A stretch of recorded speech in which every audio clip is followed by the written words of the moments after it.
मुजफ्फरनगर के शेरपुर इलाके में पुलिस ने कथित तौर पर करोड़ों रुपए के लोहे से जुड़ी बड़ी गड़बड़ी का खुलासा किया है। जानकारी के अनुसार यह मामला प्रेमचंद एंड कंपनी से जुड़ा बताया जा रहा है, जिसमें मुकेश जैन और प्रेमचंद की साझेदारी सामने आई है। बताया जा रहा है कि मुकेश जैन द्वारा ऋषभ स्टार लॉजिस्टिक प्राप्त ली के नाम से फर्जी ईवे बिल तैयार किया गया, जिसमें माल की लोकेशन मुरादनगर दिखाई गई, जबकि मौके पर मिले माल और दस्तावेजों में भारी अंतर पाया गया है। ईवे बिल में क्रेन की कीमत लगभग 3,60,000 रुपए दर्शाई गई है, जबकि बरामद माल की अनुमानित कीमत करीब 3 करोड़ रुपए बताई जा रही है। सूत्रों के मुताबिक यह माल हल्दिया से लाकर मुजफ्फरनगर के शेरपुर इलाके में एक फैक्ट्री के पास पकड़ा गया है। इस पूरे मामले में पुलिस और संबंधित विभाग दस्तावेजों की जांच में जुट गए हैं। फिलहाल आधिकारिक पुष्टि और विस्तृत कार्रवाई का इंतजार किया जा रहा है। प्रेमचंद हूँ, प्रेमचंद एंड कंपनी का मालिक हूँ। मेरा एक पार्टनर है मुकेश जैन। ये जो है क्रेन हल्दिया से चली है, फर्जी कागज़ों पे फर्जी मेरे साइन मार के जाली साइन करके पहले भी इसने जो है कई 15-20 जो है क्रेनें बेची हैं। जो इस एक क्रेन की कीमत 3.25 करोड़ है नई की, और पुरानी भी 1.5-2 करोड़ की मशीन आती है। 18 मॉडल मशीन है। और अब इसने जो है उसको काट के, और यहाँ आप देख ही रहे कटा हुआ जो माल पड़ा है, तो यहाँ से पुलिस ने बरामद किया है, ये इसको रिकवरी किया है। और उसका काम ये है बाप बेटे का, हर्षित जैन और मुकेश जैन का, कि फर्जी जाली साइन कर करके माल बहुत ज़्यादा उन्होंने, पुलिस ने 5-6 जो है लिए हैं हिरासत में। कि कार्रवाई सख्त कार्रवाई करे पुलिस कानून के अनुसार। सनी सिंह, राष्ट्रीय वरिष्ठ उपाध्यक्ष करनी से। मामला ये है कि हमारे एक मित्र हैं, वो हमारे बिजनेस पार्टनर भी हैं। तो हमारा जो काम है वो बंगाल, पश्चिम बंगाल में हल्दिया साइड वहाँ चल रहा था, जहाँ पर हमारी क्रेनें कुछ लगी हुई थी वहाँ पर।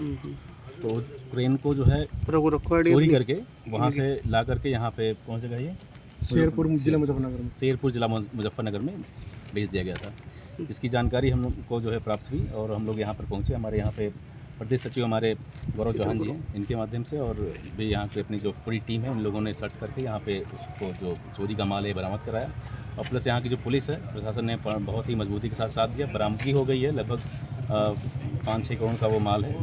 और बाकी आगे कार्रवाई जो है वो पुलिस प्रशासन ने आगे 6 लोगों को हिरासत में लिया गया, क्योंकि वो लोग माल यहाँ से हटाने का प्रयास कर रहे थे। पीछे देखिए वो क्रेन लगा रखी है, और वो भी है, उस पर लाद करके इसको यहाँ से हटाया जा रहा था। लेकिन मौके पर जब हम लोग पहुँच गए तो सारे माल यहाँ पे बरामद हो गया है। जी।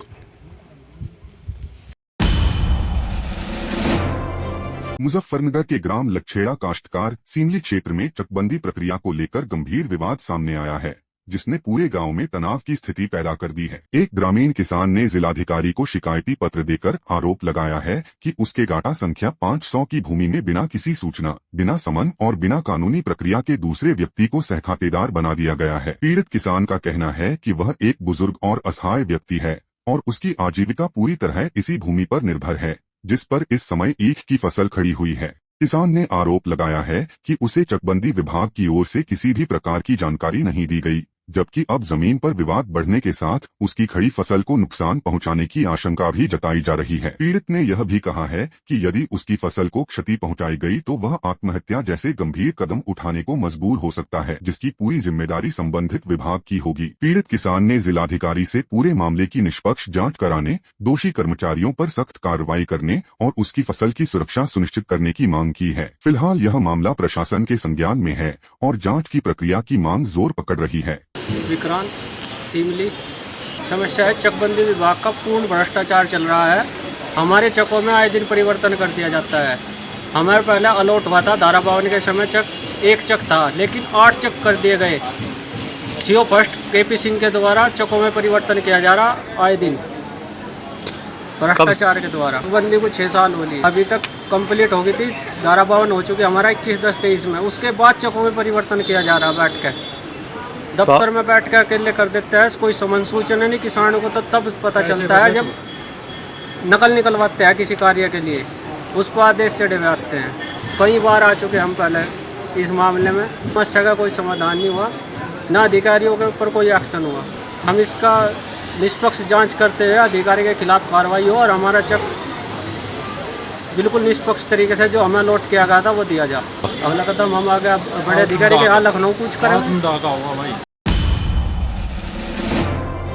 देश की राजधानी दिल्ली के सबसे व्यस्त और संवेदनशील इलाकों में शामिल कनॉट प्लेस में शनिवार को दिल्ली पुलिस द्वारा ब्लैक रोज एक्सरसाइज नामक विशेष मॉक ड्रिल आयोजित की गई। इस दौरान सुरक्षा एजेंसियों ने आपातकालीन परिस्थितियों से निपटने की तैयारियों, पुलिस की त्वरित प्रतिक्रिया प्रणाली और संदिग्ध गतिविधियों पर कार्रवाई की क्षमता का परीक्षण किया। मॉक ड्रिल के दौरान पूरे इलाके में सुरक्षा व्यवस्था कड़ी कर दी गई और पुलिसकर्मियों को अलग अलग परिस्थितियों में सतर्कता बरतने के निर्देश दिए गए। इस मौके पर दिल्ली पुलिस के डीसीपी सचिन शर्मा ने कहा कि पुलिस स्टाफ की मुस्तैदी और ड्रिल का सही तरीके से पालन बेहद जरूरी है। उन्होंने बताया कि किसी भी संदिग्ध वाहन, वस्तु या गतिविधि की सूचना कंट्रोल रूम के जरिए तुरंत संबंधित टीमों तक पहुंचाई जाती है ताकि समय रहते कार्रवाई की जा सके। पुलिस अधिकारियों के मुताबिक इस तरह की एक्सरसाइज का उद्देश्य सुरक्षा व्यवस्था को और मजबूत करना तथा किसी भी संभावित खतरे से निपटने के लिए पुलिस बल को पूरी तरह तैयार रखना है। और प्रॉपर वो ड्रिल फॉलो करें। अगर कोई सस्पिशियस व्हीकल फ्लैश होता है, कहीं से इनपुट आता है या इन्फॉर्मेशन आती है कि एक सस्पिशियस व्हीकल या कहीं पे कोई क्राइम करके व्हीकल निकल रहा है,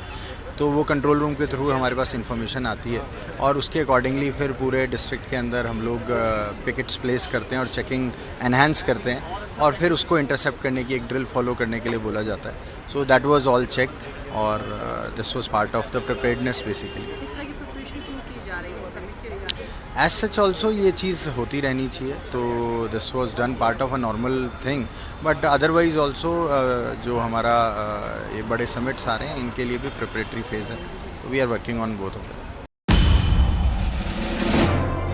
दिल्ली में प्रधानमंत्री नरेंद्र मोदी द्वारा ईंधन की खपत कम करने और पर्यावरण संरक्षण को लेकर दी गई अपील का असर अब धीरे धीरे जमीन पर दिखाई देने लगा है। इसी संदेश को आगे बढ़ाने के लिए बीजेपी सांसद मनोज तिवारी और एनडीएमसी के उपाध्यक्ष कुलजीत चहल ने ईंटों से सफर कर एक प्रतीकात्मक लेकिन अहम पहल की है। दोनों नेताओं ने ईंटों में यात्रा कर न केवल इलेक्ट्रिक वाहनों को बढ़ावा देने का संदेश दिया, बल्कि आम जनता से भी पारंपरिक पेट्रोल डीजल वाहनों की जगह स्वच्छ, किफायती और पर्यावरण हितैषी विकल्प अपनाने की अपील की। इस दौरान नेताओं ने कहा कि देश को प्रदूषण मुक्त और ऊर्जा के क्षेत्र में आत्मनिर्भर बनाने के लिए इलेक्ट्रिक वाहनों का उपयोग तेजी से बढ़ाना होगा। उन्होंने बताया कि ई वाहनों के इस्तेमाल से न केवल ईंधन की बचत होती है, बल्कि वायु प्रदूषण में भी काफी कमी लाई जा सकती है, जो आज दिल्ली जैसे महानगरों के लिए एक बड़ी चुनौती बन चुका है। मनोज तिवारी और कुलजीत चहल की इस पहल को राजधानी में एक जागरूकता अभियान के रूप में देखा जा रहा है, जिसका उद्देश्य लोगों को व्यावहारिक रूप से यह समझाना है कि छोटे बदलाव भी बड़े पर्यावरणीय सुधार ला सकते हैं।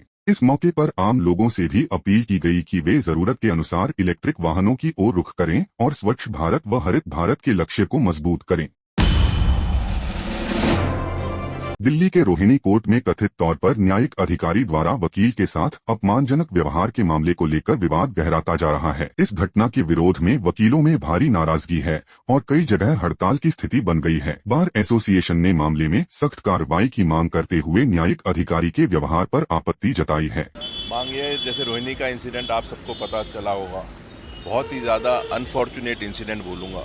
मेरे 25 साल पूरे हुए, अभी वकालत में अगस्त में हो जाएंगे। आज तक ये मैंने नहीं देखा कि डायस के ऊपर से कोई भी judicial officer, presiding officer abusive language use कर रहा है। और बातें होती रहती हैं, कई बार आपस में मनमुटाव भी हो जाता है और इश्यूज़ भी होते हैं, बट इस तरीके के बिहेवियर किसी भी जुडिशियल ऑफिसर या किसी भी ऑफिसर ऑफ द कोर्ट के द्वारा किसी भी उसमें इंस्टीट्यूशन की जो इमेज को टार्निश करता है, वो हम बिल्कुल नहीं उसको टॉलरेट करेंगे। हमारी यह है कि हमें ये बताया गया कि उस दिन जिस दिन ये इंसिडेंट हुआ है वो इंटॉक्सिकेटेड उसमें थे पोजीशन में, तो उनका मेडिकल कराया जाना चाहिए था। दूसरा ये है कि इंक्वायरी इनिशिएट की जाए एट द अर्लीस्ट, क्योंकि इतना बड़ा हो गया, खाली ट्रांसफ़र से आप इसको वो कर दें कि आई वॉश, वो खाली इतना मतलब इतने मिनिमम एक्ट है ये। तो आप खुद सोचो, आप पब्लिक उसमें जाता है व्यू में ये चीज़ें, तो कैसा लग रहा है, ये वायरल हो गया वीडियो। अब लोग कैसे इंस्टीट्यूशन में फेथ करेंगे कि हमारे जजेस इस तरीके से बिहेव कर रहे हैं। तो जो ये एकेडमीज़ हैं, इनको पेशेंस और ये चीज़ें दिखानी चाहिए, मतलब कि एकेडमी इसको सिखाए सबको। मैं तो ये नहीं कह रहा, एक सैनिटाइज करें सबको। इस तरीके का बिहेवियर हमारे इंस्टीट्यूशन की जो इमेज को ख़राब कर रहा है, ये बिल्कुल टॉलरेबल नहीं है। जुडिशरी पे क्या हमला, जज साहब खुद ही इस तरीके से बिहेव कर रहे हैं। मैं तो सभी को ये कहूँगा कि आपस में बार एंड बेंच का रिलेशनशिप कॉर्डियल होना चाहिए, बट अगर इस तरीके से चीज़ें आएंगी और इस परव्यू को अगर आप पब्लिक उसमें देखेंगे तो इंस्टीट्यूशन में फेथ कम होता है। प्रधानमंत्री नरेंद्र मोदी अपनी 5 देशों की विदेश यात्रा के अगले चरण में रविवार को स्वीडन पहुंच गए, जहां उनका बेहद गर्मजोशी और भव्य अंदाज में स्वागत किया गया। पीएम मोदी का विमान जैसे ही स्वीडन के एयर स्पेस में दाखिल हुआ, वैसे ही स्वीडन के लड़ाकू विमानों ने एयर एस्कॉर्ट देकर उनका सम्मान किया। यह दृश्य भारत और स्वीडन के मजबूत होते रणनीतिक और कूटनीतिक संबंधों का बड़ा संकेत माना जा रहा है। गोथेनबर्ग एयरपोर्ट पर स्वीडन के प्रधानमंत्री उल्फ क्रिस्टरसन ने खुद प्रधानमंत्री मोदी का स्वागत किया। एयरपोर्ट पर दोनों नेताओं के बीच गर्मजोशी देखने को मिली। पीएम मोदी के स्वागत के लिए बड़ी संख्या में भारतीय समुदाय के लोग भी वहां मौजूद रहे। हाथों में तिरंगा लिए भारतीयों ने भारत माता की जय और मोदी मोदी के नारों के साथ प्रधानमंत्री का जोरदार स्वागत किया। इस दौरान कई छोटे छोटे बच्चों ने भी पीएम मोदी से मुलाकात की, जिनसे प्रधानमंत्री ने बेहद आत्मीयता के साथ बातचीत की। भारतीय समुदाय की महिलाओं ने पारंपरिक तरीके से पीएम मोदी की आरती उतारी, जबकि सांस्कृतिक कार्यक्रमों और नृत्य प्रस्तुतियों के जरिए उनका अभिनंदन किया गया। स्वीडन दौरे को भारत यूरोप संबंधों के लिहाज से काफी अहम माना जा रहा है। माना जा रहा है कि इस यात्रा के दौरान व्यापार, तकनीक, हरित ऊर्जा, रक्षा और निवेश जैसे कई महत्वपूर्ण मुद्दों पर दोनों देशों के बीच चर्चा हो सकती है। पीएम मोदी की इस यात्रा से भारत और स्वीडन के बीच सहयोग को नई मजबूती मिलने की उम्मीद जताई जा रही है। एयरपोर्ट से लेकर कार्यक्रम स्थल तक भारतीय समुदाय में जबरदस्त उत्साह देखने को मिला और पूरा माहौल भारतीय रंग में रंगा नजर आया। आईपीएल 2026 अब अपने सबसे रोमांचक दौर में पहुंच चुका है और हर मुकाबला प्लेऑफ की तस्वीर बदलता नजर आ रहा है। इसी कड़ी में सोमवार 18 मई को चेन्नई के ऐतिहासिक एमए चिदम्बरम स्टेडियम यानी चेपॉक में चेन्नई सुपर किंग्स और सनराइजर्स हैदराबाद के बीच एक हाई वोल्टेज मुकाबला खेला जाएगा। यह मैच सिर्फ दो टीमों के बीच की भिड़ंत नहीं, बल्कि प्लेऑफ की रेस में बने रहने की जंग भी माना जा रहा है। घरेलू मैदान पर खेलने उतरी चेन्नई सुपर किंग्स अपने शानदार रिकॉर्ड और फैंस के जबरदस्त समर्थन के दम पर जीत हासिल करना चाहेगी। चेपॉक का मैदान हमेशा से चेन्नई के लिए मजबूत किला माना जाता रहा है, जहां विरोधी टीमों के लिए जीत आसान नहीं होती। वहीं दूसरी ओर सनराइजर्स हैदराबाद की टीम इस मुकाबले में पूरे आत्मविश्वास के साथ उतरने वाली है। हैदराबाद ने इस सीजन में कई बड़े मुकाबलों में शानदार प्रदर्शन किया है और टीम की नजर अब चेन्नई को उसके घर में हराकर प्लेऑफ की दौड़ में अपनी स्थिति मजबूत करने पर होगी। दोनों टीमों के बल्लेबाजों और गेंदबाजों के बीच कड़ी टक्कर देखने को मिल सकती है। खास तौर पर चेपॉक की स्पिन फ्रेंडली पिच पर स्पिन गेंदबाज अहम भूमिका निभा सकते हैं। क्रिकेट प्रेमियों की निगाहें इस मुकाबले पर टिकी हुई हैं, क्योंकि मैच का नतीजा अंक तालिका पर बड़ा असर डाल सकता है। चेन्नई सुपर किंग्स के अनुभवी खिलाड़ियों पर टीम को संभालने की जिम्मेदारी होगी, जबकि हैदराबाद की युवा और आक्रामक टीम बड़े उलटफेर की कोशिश करेगी। स्टेडियम में हजारों फैंस अपनी अपनी टीम का समर्थन करने पहुंचेंगे और चेपॉक का माहौल एक बार फिर पूरी तरह क्रिकेटमय नजर आएगा। अब सबसे बड़ा सवाल यही है कि क्या चेन्नई अपने घरेलू मैदान पर जीत का सिलसिला कायम रख पाएगी या फिर सनराइजर्स हैदराबाद चेपॉक में एक और यादगार जीत दर्ज कर प्लेऑफ की राह आसान बनाएगी।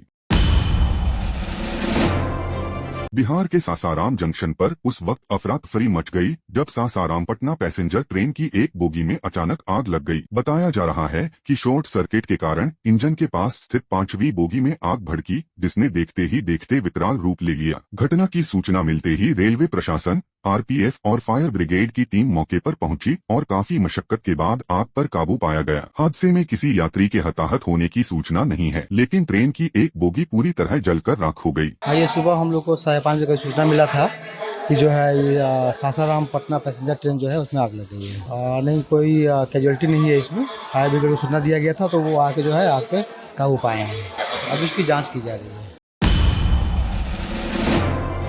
केरल की राजधानी तिरुवनंतपुरम में आज कांग्रेस का बड़ा राजनीतिक शक्ति प्रदर्शन देखने को मिल रहा है। वीडी सतीशन के शपथ ग्रहण समारोह में शामिल होने के लिए देश भर से कांग्रेस के कई वरिष्ठ और दिग्गज नेता केरल पहुंच चुके हैं। लोकसभा में नेता प्रतिपक्ष राहुल गांधी, कांग्रेस अध्यक्ष मल्लिकार्जुन खड़गे, कांग्रेस महासचिव प्रियंका गांधी, कर्नाटक के मुख्यमंत्री सिद्धारमैया, डिप्टी सीएम डीके शिवकुमार, तेलंगाना के मुख्यमंत्री रेवंत रेड्डी और हिमाचल प्रदेश के मुख्यमंत्री सुखविंदर सिंह सुक्खू समेत कई बड़े नेता समारोह में शामिल हो रहे हैं। तिरुवनंतपुरम में कांग्रेस कार्यकर्ताओं के बीच भारी उत्साह देखने को मिल रहा है और पूरे शहर में राजनीतिक गतिविधियां तेज हो गई हैं। माना जा रहा है कि यह समारोह केवल शपथ ग्रहण तक सीमित नहीं है, बल्कि कांग्रेस आगामी राजनीतिक रणनीति और विपक्षी एकजुटता का भी बड़ा संदेश देने की कोशिश कर रही है। समारोह स्थल पर सुरक्षा के व्यापक इंतजाम किए गए हैं और कांग्रेस समर्थकों की भारी भीड़ लगातार पहुंच रही है। कांग्रेस नेताओं की एक साथ मौजूदगी को पार्टी के लिए महत्वपूर्ण राजनीतिक संकेत माना जा रहा है।